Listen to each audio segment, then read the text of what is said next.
我的天呐，长沙今天好热呀，30多度的高温，加班，我感觉出来都不是，我都要自燃了。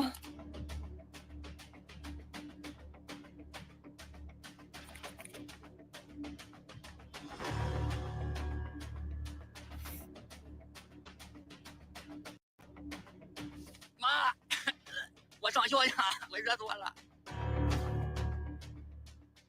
What would it mean if the pavement outside your office hit 77 degrees Celsius? Roads began to crack in the heat, and suddenly work slowed to a stop. Across cities like Shanghai and Wuhan, people are enduring a record-breaking heat wave. In one case, an electric scooter caught fire on the street. In another, a bird collapsed from heat exhaustion and was saved by a passerby with a bottle cap. Ever wondered what your home looks like from space? Enter your address and get a 360-degree satellite view of your cup of water. But the deeper issue is economic outdoor workers are taking fewer shifts. Shops are closing during peak hours, and many construction sites have paused operations. This isn't just about the heat. It's about how climate pressure is quietly disrupting livelihoods.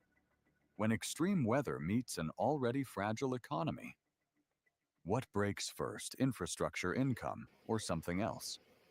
Number 1. Urban Inferno. Cities on the edge. Across China's major cities, extreme heat is putting pressure on both daily life and urban infrastructure. In Shanghai, high temperatures were linked to an incident where an electric scooter reportedly caught fire while parked in Yangpu district, according to Southern Weekly. For educational purposes.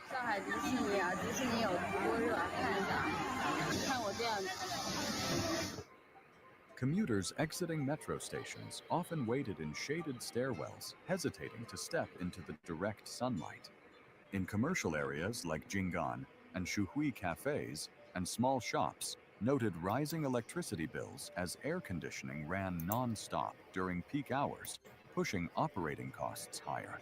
In Beijing, on July 5th at 1:36 p.m., a roadside thermometer in Dongguan district displayed 50 degrees Celsius.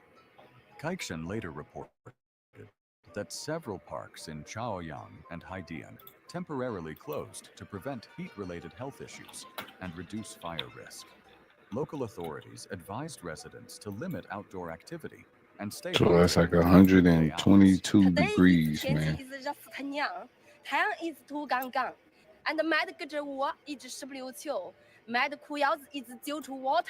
In Zhengzhou, Henan Province, fire and rescue officials told the 21st Century Business Herald they had responded to a surge in calls, many involving overheated appliances and electrical issues linked to extended air conditioner use. Older power systems in some households were especially vulnerable under constant demand. These incidents are not isolated. They highlight how prolonged heat is reshaping city routines. In Wuhan and Nanjing, older buses reported ventilation issues. In parts of Shanghai, asphalt temperatures were measured above 70 degrees Celsius, verified by China Business Journal.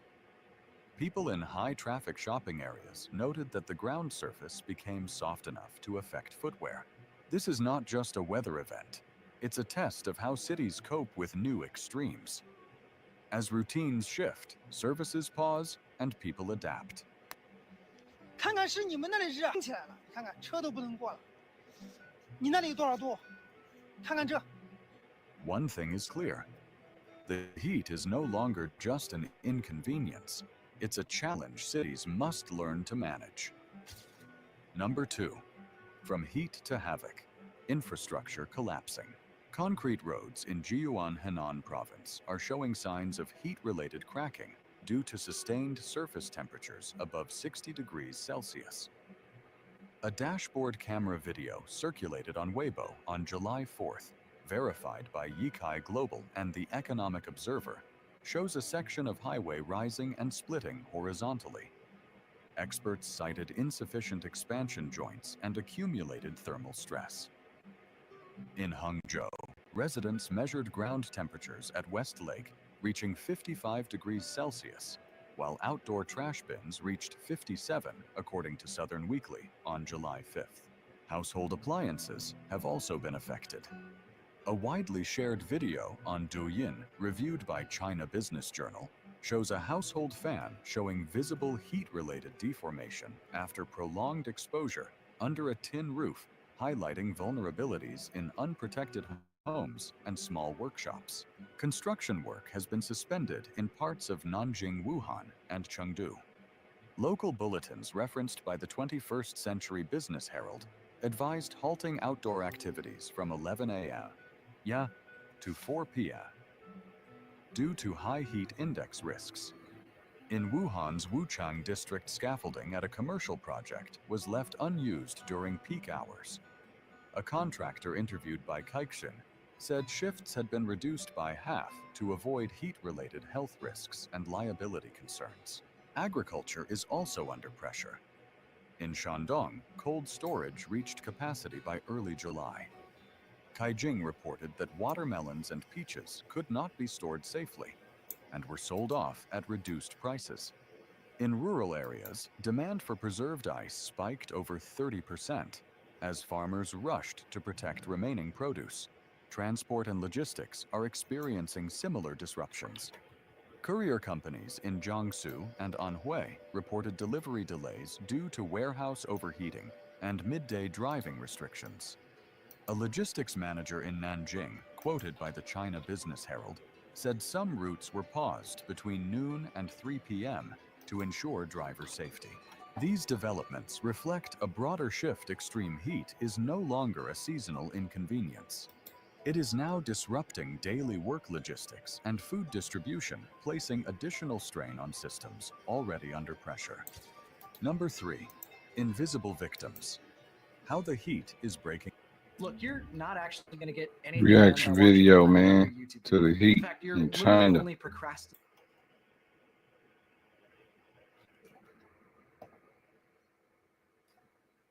Jobs. Across several Chinese cities, extreme heat and energy shortages are quietly reshaping daily labor.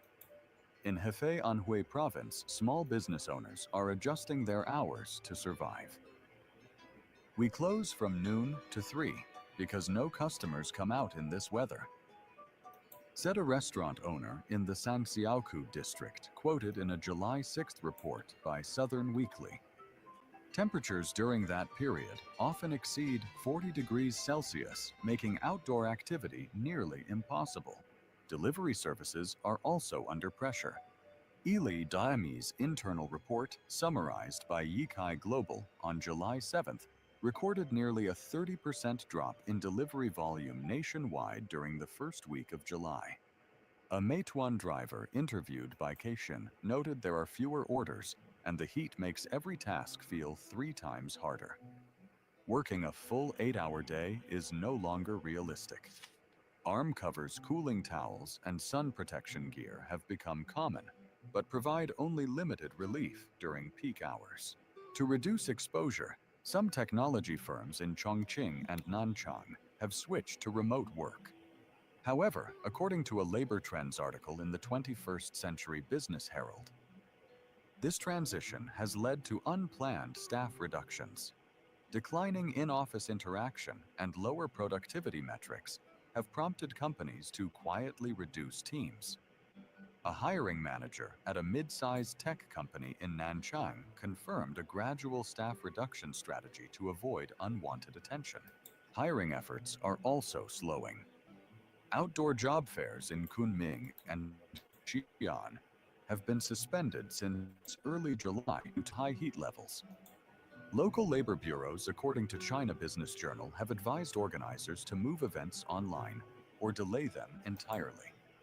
One recent graduate at a canceled fair in Xi'an told the Economic Observer, "It's already tough to find a job. Now we can't even show up." These changes may not make headlines, but the ripple effects are growing. Empty sidewalks, closed storefronts, and slower recruitment all translate into income uncertainty. The heat isn't just a weather pattern, it's shifting how people work, hire, and earn. And what it erodes now may take far longer to restore later. Number 4. Extreme heat and floods. Collide. How China faces twin crises. In July 2025, China is experiencing a rare climate duality, record-breaking heat waves in the north and widespread flooding in the south. In Guangxi, Guizhou, and Fujian provinces, continuous heavy rains have caused rivers to overflow, submerging entire towns under more than 2 meters of water. According to reporting from the Economic Observer and Southern Weekly, several villages near Guilin have been isolated for days.